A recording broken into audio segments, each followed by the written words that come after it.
We're live. Awesome. So I'm here with Dale Reeves. He is a professional interrogator, and I actually want him to introduce a little bit about himself. First of all, thank you for being here. Absolutely. Thank you. I've been looking forward to this conversation for months. We met, maybe I'll give that story really quick before we dive in.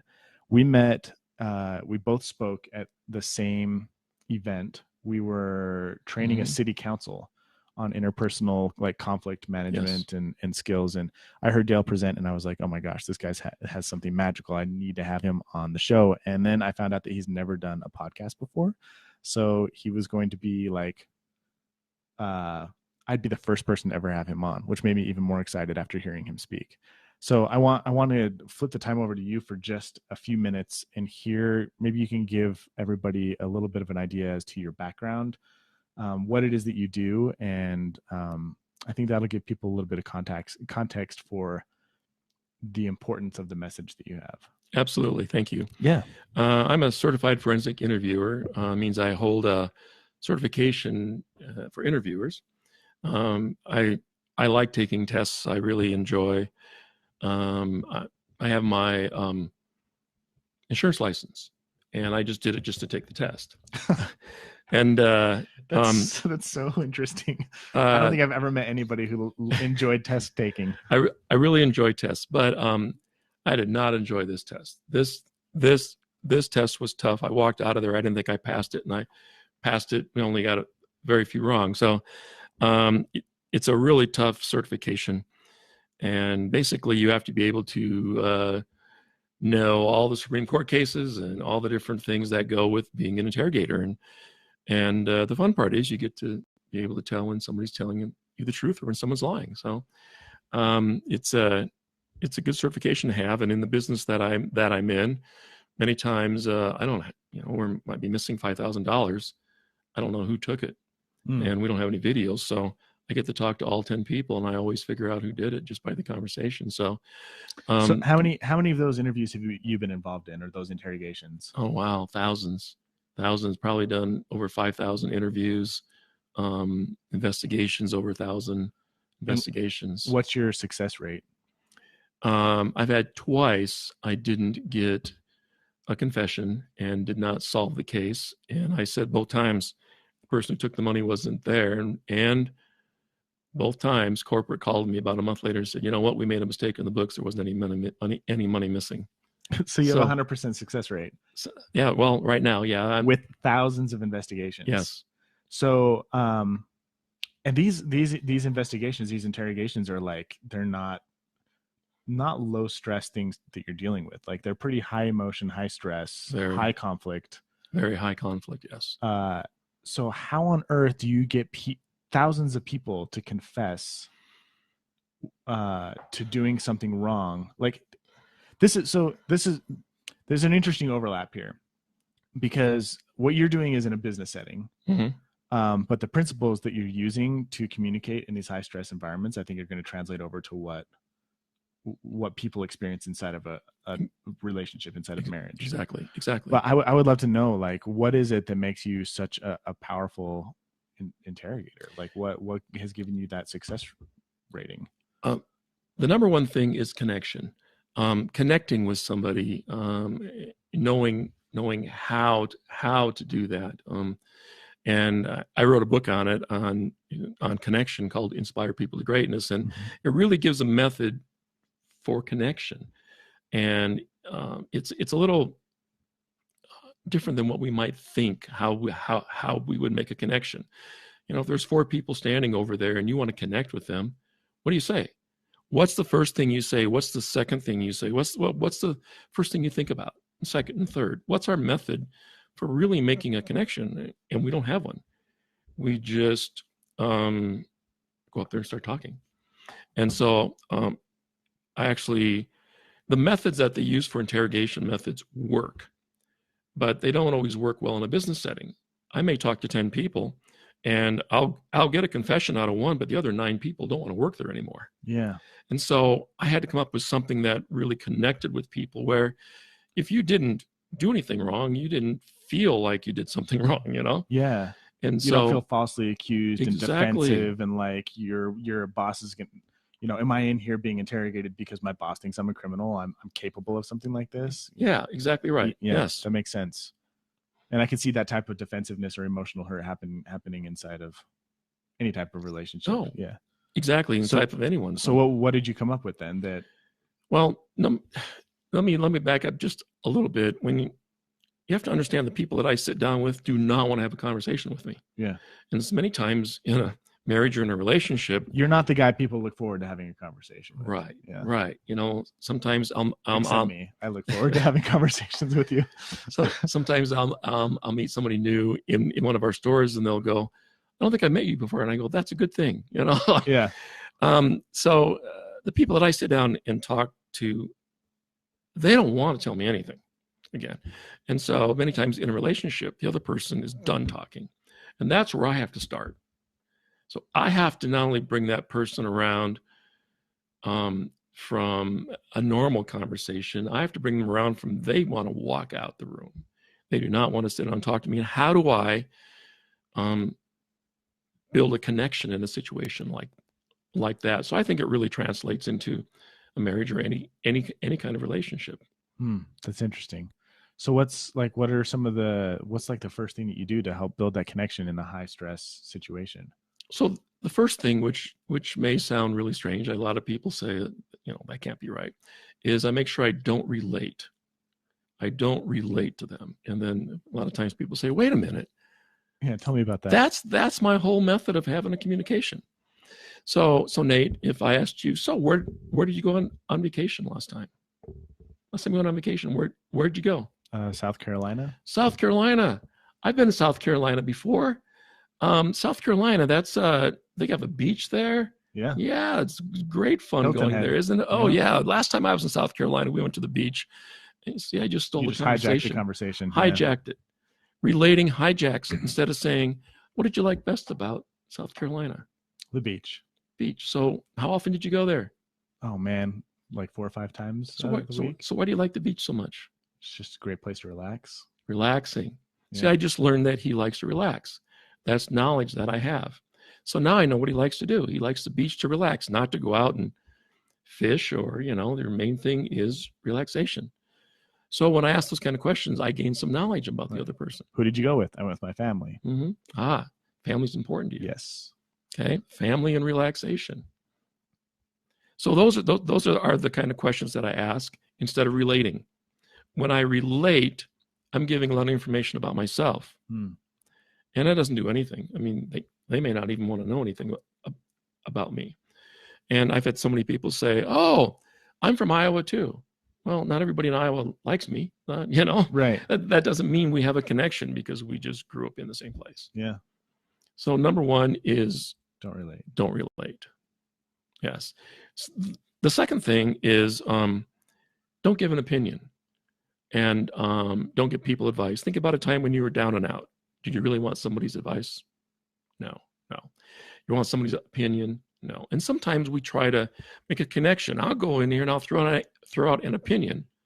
If they agree with me, we have a connection. Right. Well, just because you have the same opinion about something doesn't mean you necessarily share all opinions or have a connection. Yeah. Yeah. And then the third thing is don't judge. And we've given up many of the things that we would call judgments, okay? But think about when you're driving to work. Are the other people not in the other cars idiots? Do we judge that they're idiots? Think how much time we spend with that. Think how much time we spend with our brain going, oh, this other person doesn't like me. Oh, this other person, all the judgments we make. Yeah. And I'm sitting before a thief and I don't judge them as a thief. In fact, if I do, they're not going to tell me anything. Right. So any kind of judgments we have, I prep myself. I don't relate. I don't give any opinions and I don't judge them. You basically make yourself Switzerland. You're completely neutral in a lot of ways. Exactly. I want to gain information. I want to ask them about them. What is it they like? What is it, many times they'll say they really like the people they work with. What do you like best about those people? And stuff like that. So yeah, that's really interesting. Just gaining something, learning about them. People like talking about themselves. It's fascinating to me how much of Because when I think about an interrogator, I think of somebody who's kind of like emotionless and stoic and comes in highly logical, like understands the basic psychology of people and how to like do psychological judo, and comes in as very calculated. But it seems to me like you show up kind of as an empty vessel, Mm-hmm. and you have it's less about your logic and like your ability to see little, how do I put it? It's more like emotional intelligence that you need. And that seems counterintuitive to what like maybe you might see in the movies or on TV, or at least my personal assumptions. Right. Exactly. It's not at all like you see on TV. I don't slam my fist on the desk and No. say you did it and you're doing time, so tell me. It's that doesn't work. So you brought up logic. So we have two types of offenders. When you become a CFI, you learn that you have an emotional offender and a logical offender. Okay. And the logical offender is the psychopath. And they only understand logic. There's not an emotional reason that they did it. Most people do something for an emotional reason. And then they feel guilt about it. Give me an example of the difference, like a real life example between a logical offender and an emotional offender. Okay, so an emotional offender will feel bad that they did this because they weren't raised like this. Where the psychopath will do it because the cameras weren't on and I could get away with it. So the reason when I say, why wouldn't you do this? They'll say, because I go to jail. They don't steal for the logical reason. If I steal, I go to jail. Where the other person is, I wasn't raised like that. I'm not a thief. It goes against my values. It goes against my values, yes. So the logical offender, what we call the psychopath, thinks about winning the conversation, winning the money, getting the money. Their emotions are not tied to what they do. That's really interesting. And so when we start a conversation and we have, let's say, a wife that is crying, as guys, we try to approach that logical, and we treat him like a psychopath. And we say, why are you crying? That makes no sense. I didn't mean that. And of course we know that makes it better, right? Right. So much better. So much My better. wife always loves it when I respond to emotion with logic. Yeah. And she's super receptive to that kind of stuff. And I was there too. That's exactly how I approached it. That's just ridiculous, And then of course, it makes it worse. So I've realized that, well, if there's emotion going on there, I can't present a logical solution to it. So I have to go to my wife and say, thank you so much for caring about our relationship. It means so much to me that you would care so much to shed tears over it. Talk to me about this. It's over in 30 seconds. Yeah.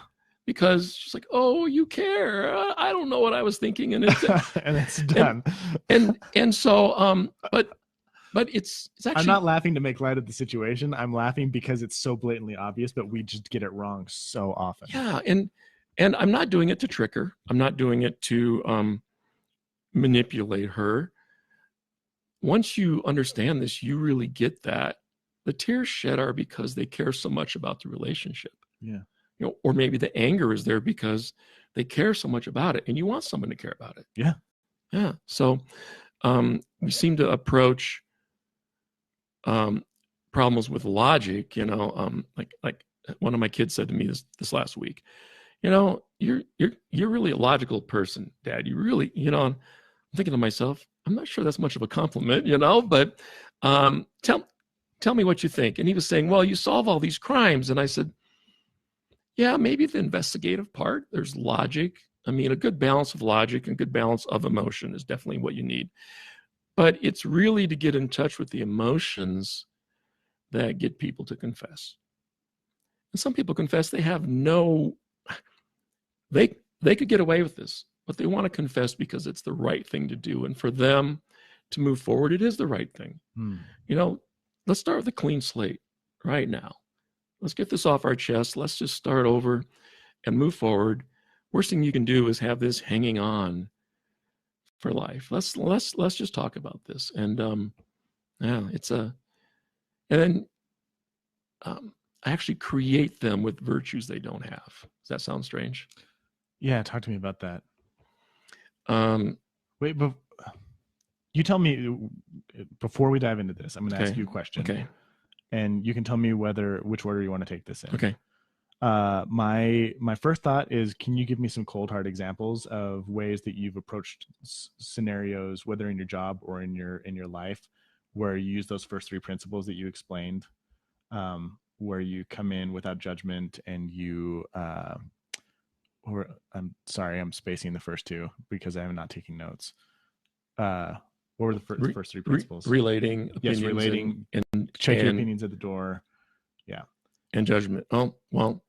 And like, do you have a couple of examples you can share, or do you want to talk about what it's like to create somebody and then maybe share some examples of what that looks like? Yeah, I think it's hard to give an example without going into the other part too. So, okay, yeah. I trust your judgment here. Thank you. I just wanted to make sure that we didn't miss an opportunity to.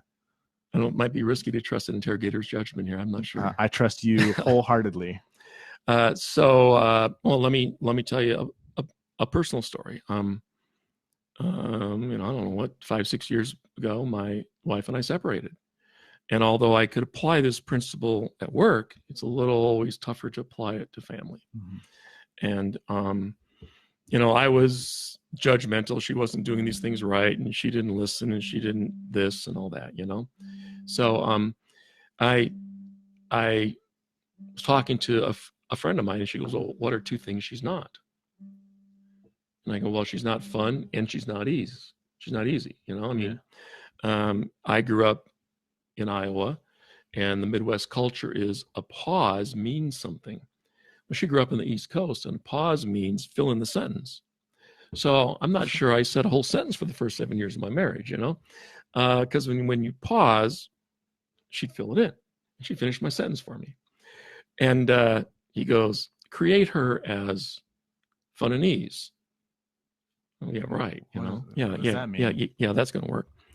So I created her as fun and ease. And instantly she became those two things. Okay, talk to me. What does it mean to create somebody as that? Like, can you explain a little bit about what that means? I can. So if I think of somebody a certain way, I'm observing. I am seeing something and observing it. When I create it, I take 100% ownership for it. I created this. So when I created her as fun and ease, I took 100% ownership of that, and I owned it. And she was fun and ease. Now, people have asked me, did she really become fun and ease, or did you just observe her as being fun and ease? Right. Did her behavior or genuine countenance change, or was it more like your perception of her that changed? And let me answer that with that two ways. One is, does it really matter? Because my experience was the same. But I really have to say she changed, and she became that. Because I use this all the time. I'll tell people, I know you're going to be honest with me. And they'll lie. And then I'll say, you are a person with integrity, and you have the virtue of honesty. So I know you're going to tell me the truth. And they'll tell me the truth right then. And so I see people change when you give them a virtue. Like, if I gave you the virtue of friendliness, you're not going to say, "What do you mean? I'm not friendly." No, you're going to say, "How did you know me?" Right? Yeah. And so people actually become that. See, we all want to be all these virtues and values. We want to have these values. We just approach it in a logical manner instead of somebody believing in us about it. Make sense? Yeah. It feels like it's an even deeper. I've been putting a lot of thought into a specific idea that's kind of popped up on the podcast a couple of times in the last few months. And the idea is, I read this article on training dogs. Mm-hmm. And there's two ways to train a dog. You can either punish it for the things it does wrong or reward it for the things it does right. Mm-hmm. And the science has shown that the dogs are more likely they learn more quickly and are more likely to retain and be more elicit positive behavior if you reward them for the good things. And if you punish them for the bad things, they're like more violent. They don't trust humans as much. They just aren't. They still are obedient, but not for the same reasons. Okay. And to me, that was like really interesting that the behaviors that you focus on are kind of the behaviors that get magnified. Mm-hmm. And then I feel like this takes that the basic idea of that and takes it to a whole different level of being able to like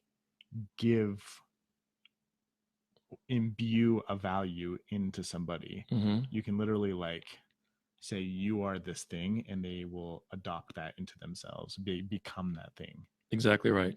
That's really interesting to me. And it's I really think it's Wait, can you tell me an interrogation story when you've done that? yes. There's this guy, I'll call him James. Okay. Great. Let me give you some background on James. When James was 18, he got a girl pregnant, moved in with her. A couple of weeks before the baby was born, James gets kicked out. Girlfriend kicks him out. New boyfriend moves in. The new boyfriend living there, she has the baby. 2 weeks later, new boyfriend kills the baby. Oh, geez. Kills the baby. New boyfriend goes to jail for 20 years. The murderer, the new boyfriend, gets out of jail. The day he gets out of jail, James takes a sledgehammer to his legs, smashes him so bad that they have to amputate both of them. And James goes to prison for 5 years. James comes out in one of our stores, hires him, and we have him stealing from us. So James has been through the system. James isn't going to tell me anything. James has been through a lot. James has been through a lot. Okay. And so I have to first think, okay, I can't relate to James. I can't give an opinion, give him advice, and I can't judge him. If I judge him, James is a violent criminal, really, So I can't do those three things. The next thing I do, I create James as an extraordinary person. And I create the moment as important, which gets my brain to pay attention. And because really every moment's important.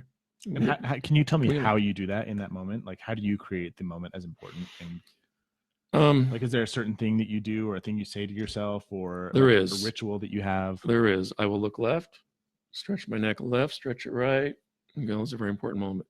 And my brain just pays attention. Because we think these moments are ordinary. And all we have is this moment, really, Mm-hmm. Time doesn't exist. It really doesn't. It's just right now. And so it makes me pay attention. And we can talk some other time about trying to do two things at once and why that doesn't work. We think we can, but we really can't. No, it doesn't work. Okay. That's why there's laws against texting and driving, or texting and doing math problems, or driving and doing math problems. But anyway, so I'll stop doing my times tables in the car now. So back to James. I have to see a virtue in James, and I can see the virtue of justice in James. Okay. And so I also have to create him with another one, and that's honesty. I go in to talk to James, and he's sitting there with his arms folded, legs folded. He's not going to tell me anything. He knows that. He knows I've got nothing on him. And first thing I say is, James, you have the virtue of justice, so much so that if it hasn't been done right, you'll take it in your own hands. As a father, I admire that. So I know you're going to be honest with me because you're a stand-up guy. Why am I, loss prevention, sitting down here with you?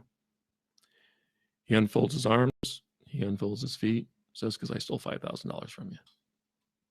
Now he knows if he tells me, he goes back to prison because he's on probation. But I created him. I recognized the virtue he had of justice. And I created him having honesty. And instantly he was honest with me. And he wasn't going to tell me anything. And people say, oh, you're just seeing the best in people. No, not at all. That's on observation mode again. I'm an interrogator. Mm-hmm. I know the power of communication, the power of words. And I gave him a virtue and he became that. Now, you can definitely see he had justice, right? Is that something I would do? I would hope not, but if somebody killed my son, all the emotions in there. So I needed to emotionally connect with him. Yeah. And how many people you think judged him and said, Spent 5 years in jail for that? Stupid. And you think about it, he's the only guy that stood up for his kid, you know. James was a pretty cool guy, really. So I saw him as extraordinary. And I mean, don't you know when someone thinks you're extraordinary? You know. Yeah. You know when someone doesn't like you. Right. And you also know when somebody's telling you you're extraordinary but doesn't really believe it. Exactly. You have to believe it. You not only believe it, but create it first. Yeah, definitely. That's really interesting. I was explaining to somebody and I said, create them as extraordinary. He goes, you mean think of them as extraordinary? No. And he goes, no, you really mean create them as extraordinary. You didn't understand that. You know, we create things all day long. We just don't think about creating others as being that way. So that's an awesome story. Thank you for sharing that. I'm curious now, what are the parallels between your story with James and your story with your wife, creating her as fun and ease? Like, did you have to speak those values to her to create that in a similar way that you spoke the values to James to create him in that way? Or was there any difference between the way you did that in your marriage and the way that you did that in business? So that's a really good question. Thank you.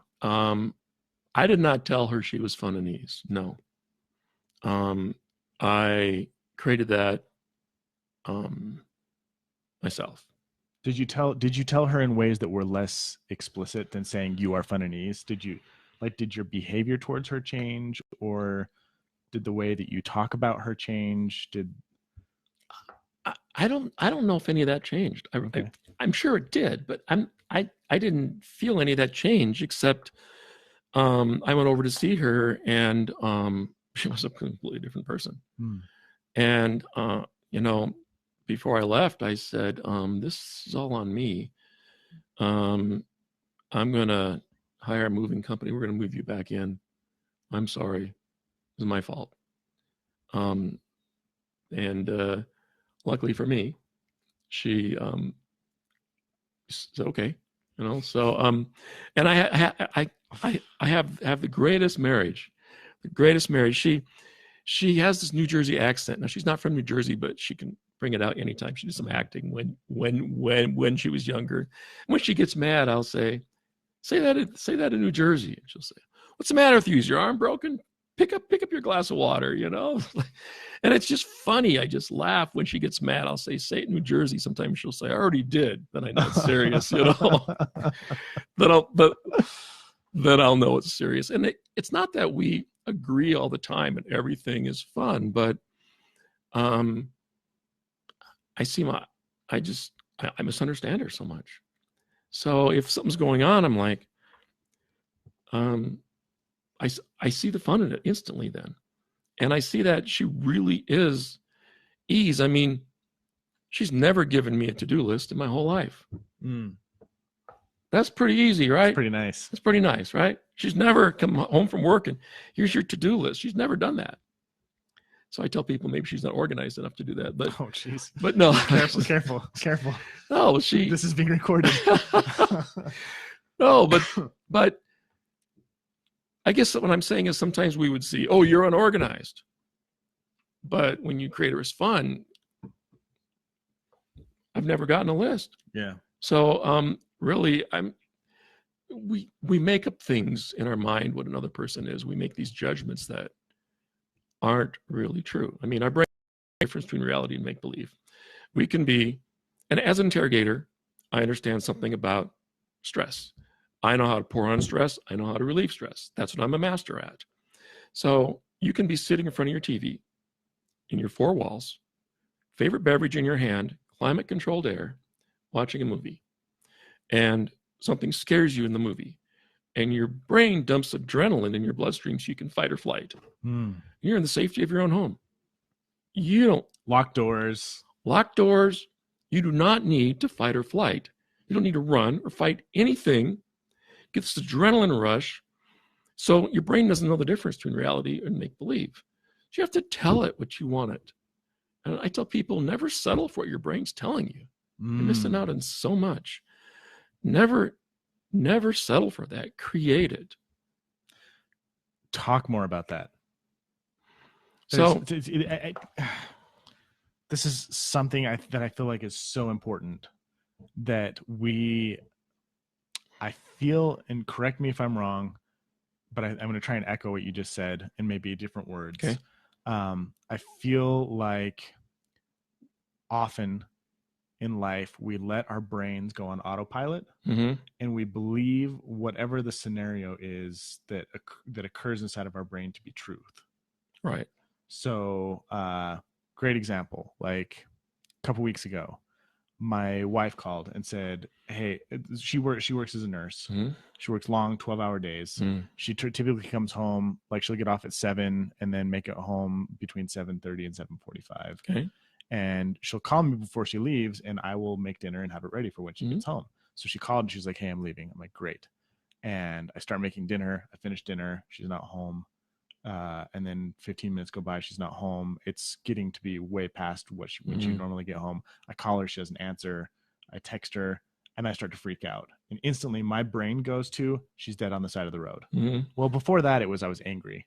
I'm like, where the heck is she? Like, this is stupid. I'm making dinner, and I was feeling disrespected. And then I started to worry when it went beyond what was reasonable. And I made up these stories about she's dead in a ditch or something terrible happened.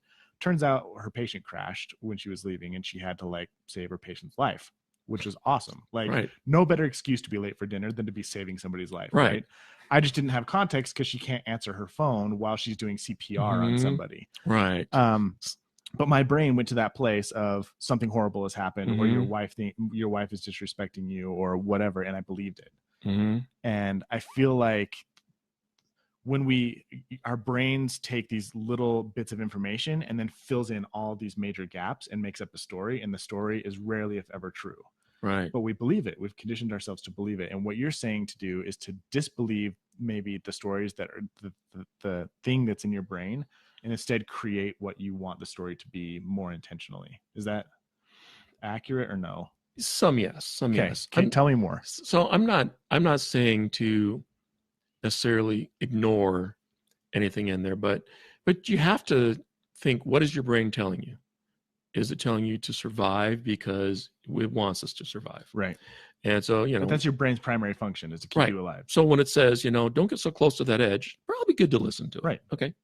But when it says, my wife is disrespecting me, we don't know that's a fact. Right. So we're making that up because we really don't know. Right.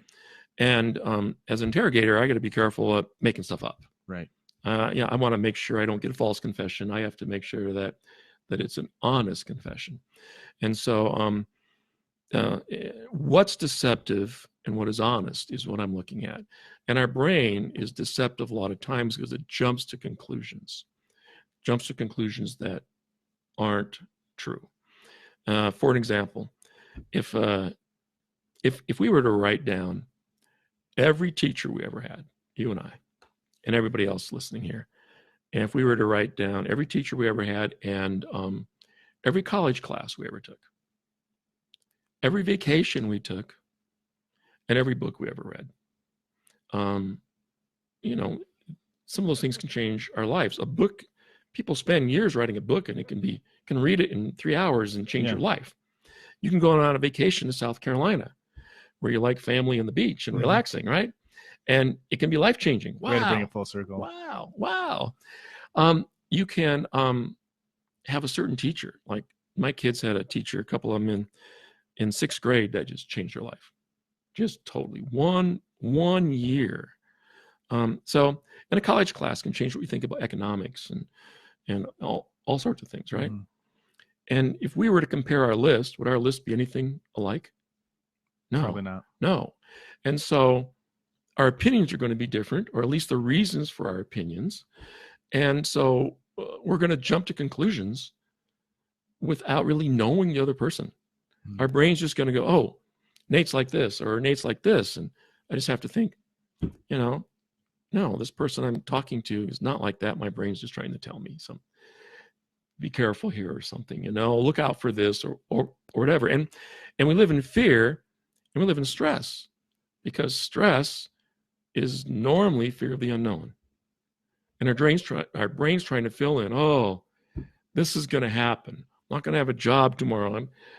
this is, and my partner's going to leave me, or we're going to right, have, maybe my partner, I'm going to find out I'm being cheated on, or some right. horrible thing. Or what did that look mean? Well, what look? You ever had a conversation like that? Yeah.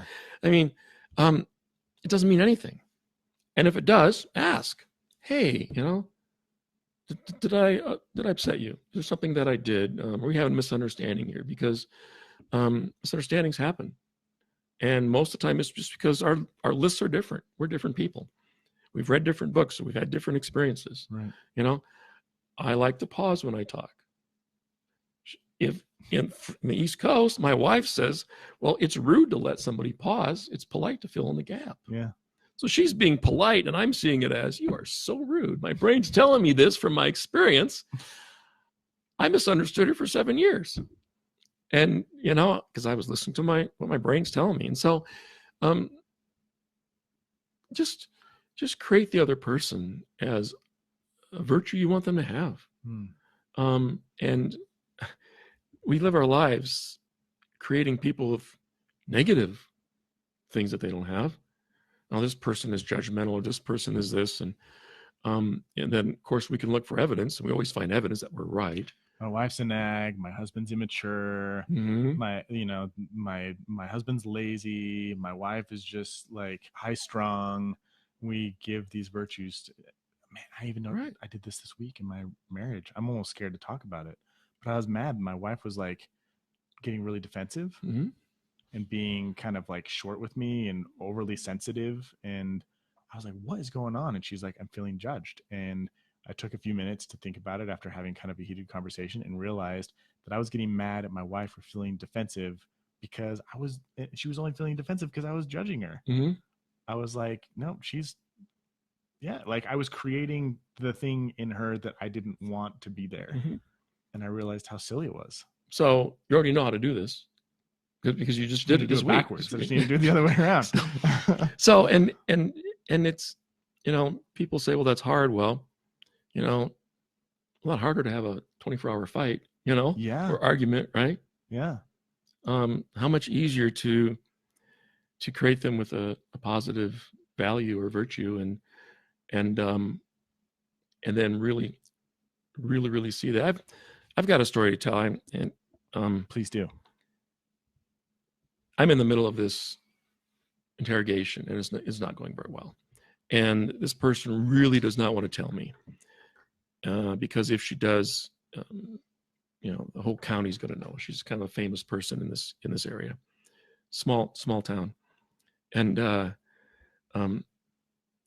she showed up an hour early, and I didn't have any time to go through my little warm up, kind of like an athlete stretches before, and we're in the middle of this thing, and she's looking down and explaining something to me. I thought to myself, oh, I forgot to create her as extraordinary. That's step number 1 in my book. So create her as extraordinary. So I did not make a facial expression. I didn't say a word out loud. I said to myself, this is an extraordinary person. And she paused mid-sentence, looked up at me and smiled. And a 10-second pause in the middle of interrogation, it's a long pause. That is a very long pause. And it's then that I realized there's another language here that we don't pay attention to, because our brain's always going. Our brain's always telling us something, and it never shuts up enough to really listen. And we're in a situation where she's talking, but she's listening to everything I'm saying and thinking and all that, because she wants to know. If you're being interrogated, you want to know what the interrogator's thinking, right? And 5 minutes later, she confessed to over 30 times more with the evidence we had on her. 5 minutes later, and it wasn't going well. And she realized that I saw her as an extraordinary person, and she was. Totally extraordinary. I don't want to give you any background more. Some people might figure out who it was, but she was an extraordinary person that was just in a tough circumstance. That's really interesting. And I created her as extraordinary, and she knew it. So I said earlier, don't you know when someone thinks you're extraordinary? You can tell. Yeah. You can just tell. That's powerful. You don't always have to say it. You don't always have to. Now saying it's great too. honey, you're an extraordinary person. This is a very important moment. I'm just so in love with you, and I just admire you for your kindness toward me. How far would that go in a relationship? Yeah. Right. Even in a conflict scenario, I'm sitting here Right. thinking, what if every time you started to have an argument, in your mind, not even out loud, in your mind, you just said, this is a very important person, and this is an important moment, an extraordinary person in an important moment. And then you give in your mind your partner a value. My partner is selfless. My partner is kind. My partner is patient. My partner cares about our relationship. How would that change how you show up in the conversation? Even if it's like a conflict conversation, you would show up differently. Oh, totally. And it would change you. Oh, man, David Schnarch talks about this in his book Passionate Marriage. He talks about how when you change your behavior, it puts pressure on the other person to change theirs. That the only way a relationship can stay the same is if two people agree to maintain the status quo. And in a fight, the only way that you can really have a true argument is if both people agree we're going to make this an argument. If you show up differently and you say, you know what, I love you too much, and you're extraordinary, and this is a big moment, and you're wonderful and fun and kind, and I just love you so much, man, that diffuses a lot of that tension. Oh, yeah. The conflict suddenly, and the defensiveness and all of the angry feelings, if they leave for one person, it's really hard to stay for both. Right. I don't know. That's really powerful. Just taking those steps to, this is an extraordinary moment. And I want to talk about life slowing down in just a second, but as an interrogator, again, it's not like what you see on TV. Yeah. When I have a conversation with them, I mean, I'm truly making a connection with them. I used to say there were times when we were done having a conversation that obviously the other person, loses their job and has to pay this money back, and there were times I wanted to give them some money because I want to make sure that they can make it down to the food bank and with the gas they have in their car. But I have given them money because you make a connection. You really care about this person, even though they just stole from you. And so if somebody can steal from you and you can make such a deep connection with them that you really care about them, think how much more the person you love. Yeah. So they did this thing. I like to tell myself, what if nothing's wrong? My brain's always saying something's wrong. And I'm like, what if nothing's wrong? And it just changes my day. Instead of waking up in the morning and wondering what's wrong, what if nothing's wrong? And it just, my brain goes, oh, okay. It starts to enjoy the day.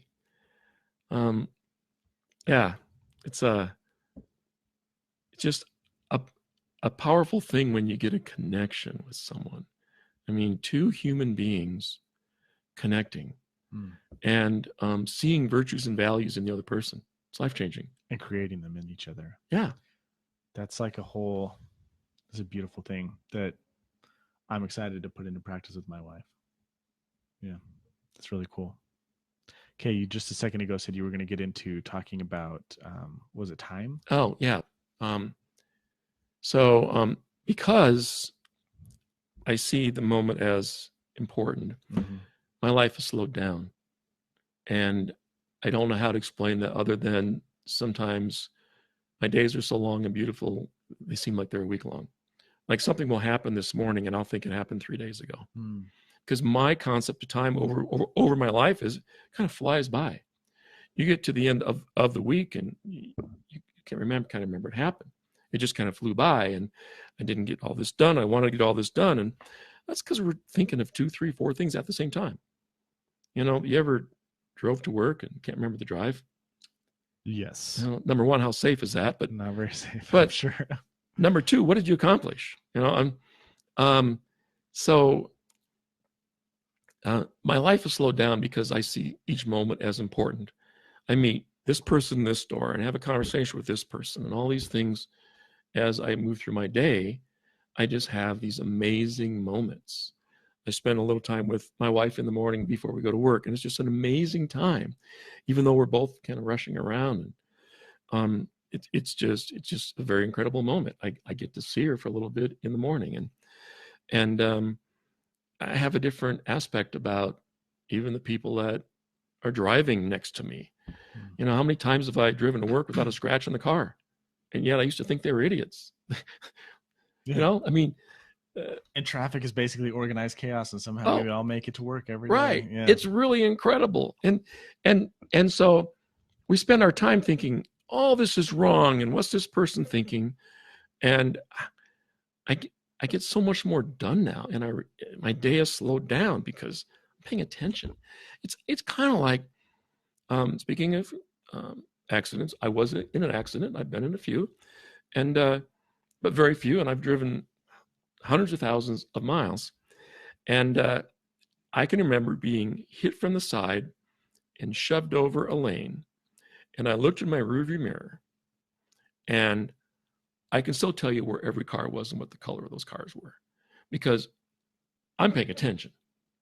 Something got my attention, and boom, instantly, I saw everything, and I knew where I could move over and pull over and stop. It's kind of that same concept. You tell yourself it's a very important moment. You pay attention, and your brain kind of shuts up for a minute and goes, oh, wow, I better pay attention. This is important.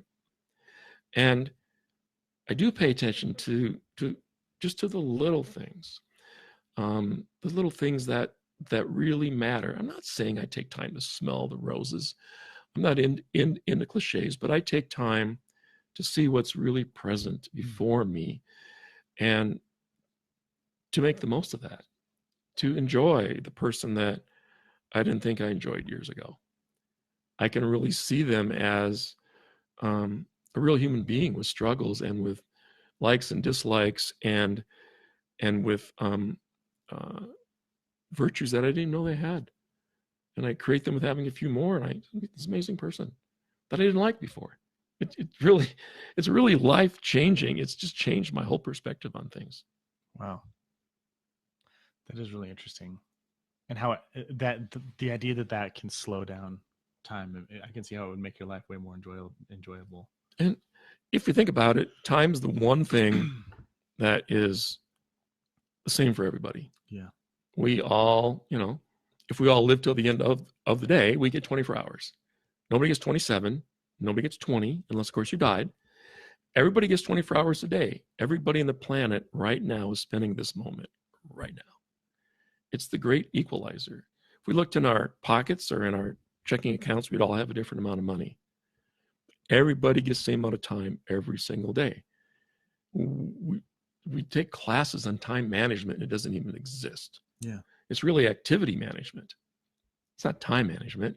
And we always say we want more time. In fact, one year when we were first married, my wife said, we want for Christmas. I said, I want more time.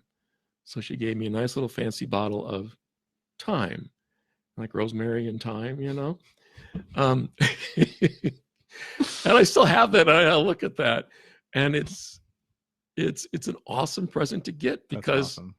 It reminds me that I can have more time if I want it. I just got to pay attention to it. Yeah. Yeah.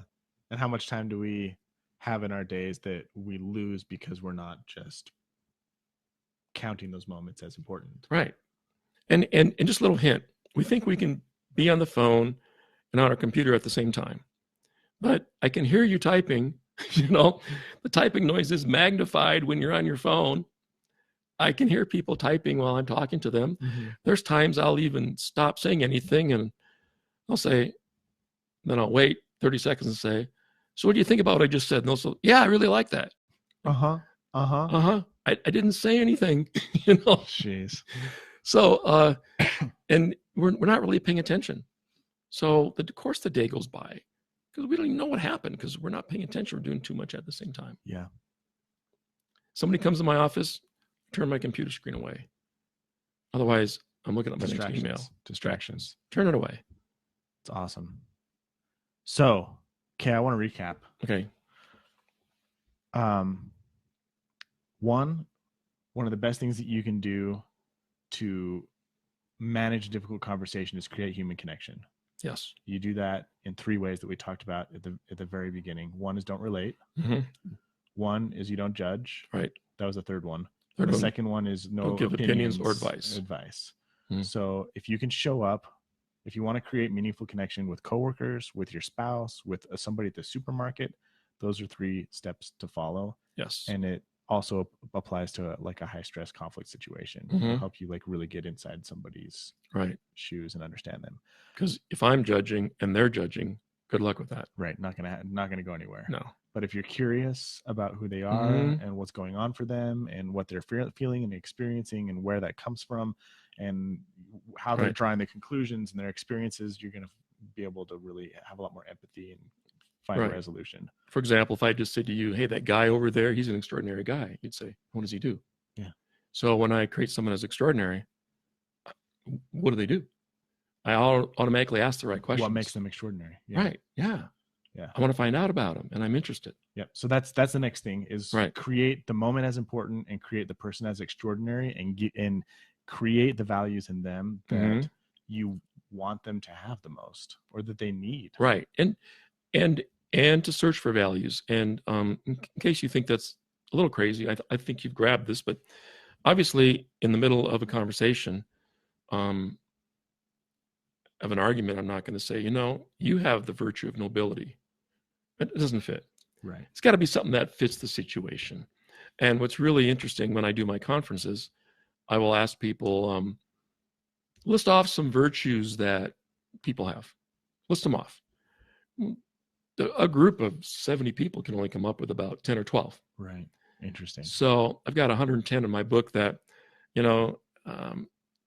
I'll even look at them and go through, okay, what is this person that I'm going to talk to? What's something that they have? And what's something that maybe I might need to give them?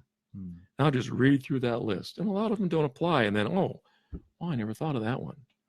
And it's, so to see them with a new virtue is kind of like standing in a different part of the yard. You see different things. Yeah. Stand from a different viewpoint. Oh, I see this person as generous. Wow. What if I saw this situation as generous? It just changes everything. Right. It changes our whole, I never thought of that. Generous, or like the one used with, what was it? What was the guy's name? James. Like that was justice. Yeah. Justice and then honesty. And with your wife, it was play and ease. Fun and ease. Yeah. There's all these values that you can imbue into people. And if you don't even know what they are, it's a good reason to get the book. It is. Yeah. Yeah. Great. And then the last thing that we talked about is time and how it doesn't really exist. And as you create each moment as important, your time slows down. And I'm guessing that your relationships, your ability to connect with people and like really have powerful moments throughout every single day just grows and grows. Very, very powerful. Yes. Yeah. So you're basically a master. Like, I think when we think of, and I kind of said this at the beginning, but when we think of interrogators, we think of like really rough and tumble kind of guys. And it seems to me that you're more of a master of human connection. I would say that. And I would say that interrogation methods, a lot of them are more rough and, accuse everybody and see if it sticks. Yeah. And, there are some softer methods, but the method that I use is just connect with them. Yeah. Connect with them and just build that connection. If I can connect with thieves, surely we can connect with a normal, regular human being. And the people we love the most. The people we love the most. Yes, exactly. Well, thank you for coming and sharing your wisdom and your experiences with everybody on the Facebook page and on the podcast and on the YouTube channel. And these are some powerful principles. I think if you listened to this episode and you didn't hear something really, really important, you need to re-listen to it, because what Dale is sharing here is not, it's not something that we get taught in school. It's not something that it feels like capital T truth, in that it's not something that I've ever really heard spoken in this way. But when I hear it spoken, it feels really familiar and like, oh, that's right. That's how this works. And I commend you for finding a way to put that kind of a truth into words, because I don't think many people are capable of distilling that. And I really think that there's some power that can be had by following these principles and implementing them, not only in high conflict situations, but just on a daily basis. Mm-hmm. What would happen if every day you woke up and said, this moment is important, and this person that I'm waking up next to is incredibly extraordinary. Mm-hmm. Man, how would that change things? I think it would change them a lot. I'm going to be doing that. It does. It changes it. It's very emotional just hearing you say it. Yeah. It does. It's incredible. Well, thank you. I really appreciate you sharing that with me. Thank you. It's been a pleasure. If anybody wants to go read Dale's book or learn more about him, I know you're working on your website right now. By the time this goes out live to the whole audience, I'm going to make sure that your website's up and everything. Okay. And they should be able to get a free chapter of your book, yes, right? Exactly. What's the website? Do you know? No. Okay. Well, I will have those details, and we'll link to them on the website at loveyoumentary.com. And they'll also be linked below in the video description. And just make sure that you go check out his book. I'll link to that as well. I'll link to that on Amazon. And thank you. Thank you. Yeah, you bet.